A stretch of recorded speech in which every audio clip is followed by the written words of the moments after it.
Assalamualaikum warahmatullahi wabarakatuh. Perkenalkan, nama saya Qurrata Aini dengan NPM A1A020108 dengan dosen pembimbing Bapak Arsyandi Mishabudin MPDI.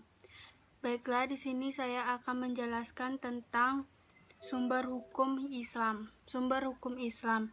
1. Mampu menjelaskan pengertian sumber ajaran Islam. Sumber ajaran Islam merupakan segala sesuatu yang dapat dijadikan acuan, pedoman, dasar untuk menjadikan syariat Islam.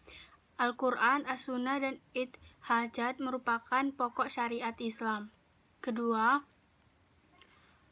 mampu menjelaskan kedudukan Al-Quran sebagai sumber hukum Islam yang pertama. Al-Quran merupakan berisi tentang firman Allah yang diwahyukan pada Nabi Muhammad SAW melalui malaikat Jibril. Kedudukan Al-Quran sebagai sumber hukum Islam adalah sumber hukum Islam yang paling utama. Semua hukum Islam harus merujuk terlebih dahulu kepada Al-Quran, karena isi Al-Quran merupakan firman Allah yang sudah pasti kebenarannya di dalamnya dan sudah terbukti bermanfaat jika diamalkan. Poin ketiga yaitu mampu menjelaskan keistimewaan, bukti, kebenaran, dan keutamaan mempelajari Al-Quran. Keistimewaan mempelajari Al-Quran seperti mendapatkan pahala dan kebaikan.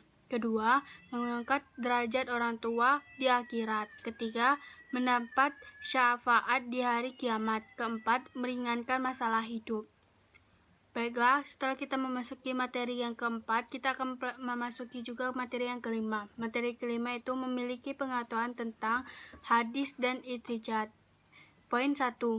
Mampu menjelaskan pengertian as-sunnah dan pembagiannya. Definisi dari as-sunnah yaitu as-sunnah secara bahasa atau etimologi adalah jalan, peraturan, cara yang dibiasakan atau cara yang terpuji. Sedangkan pembagiannya terdapat as-sunnah terdapat sunnah ku'aliyah, yaitu kabar merupakan perkataan Nabi SAW yang didengar dan disampaikan oleh seorang atau beberapa sahabat kepada orang lain. Kedua, sunnah fi'liyah, yaitu setiap perbuatan yang dilakukan oleh Nabi Muhammad SAW yang diketahui dan disampaikan oleh para sahabat kepada orang lain. Ketiga, sunnah takririyah, yaitu sesuatu yang timbul dari sahabat Rasulullah SAW yang telah diakui oleh beliau baik berupa ucapan maupun perbuatan. Sedangkan sunnah ditinjau dari perawi-perawinya dari Rasulullah SAW dibagi menjadi 3 macam, yaitu yang pertama, sunnah mutawatirah adalah sunnah yang diriwayatkan dari Rasulullah oleh sekumpulan perawi yang menurut kebiasaannya individu-individunya itu tidak mungkin sepakat atau berbohong.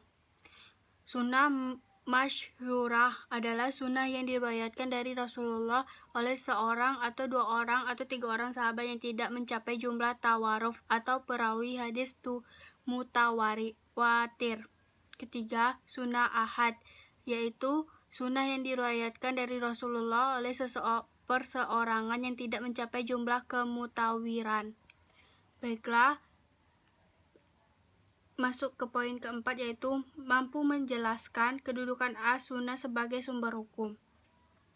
As-sunnah adalah sumber hukum dari pedoman hidup kaum muslim yang kedua setelah Al-Quran. Jadi setelah kita memasuki Al-Quran sebagai sumber hukum yang pertama, yang keduanya yaitu as-sunnah. Fungsi dari as-sunnah itu tersebut untuk mengukuhkan hukum yang telah ditetapkan dalam Al-Quran, memberikan penafsiran ayat-ayat Al-Quran. Poin keempat yaitu mampu menjelaskan pengertian ijtihad. Ijtihad dari bahasa Arab adalah sebuah usaha yang sungguh-sungguh yang sebenarnya tidak dilaksanakan oleh siapa saja yang sudah berusaha mencari ilmu untuk memutuskan suatu perkara yang tidak dibahas dalam Al-Quran maupun hadis dengan syarat menggunakan akal sehat dan pertimbangan matang.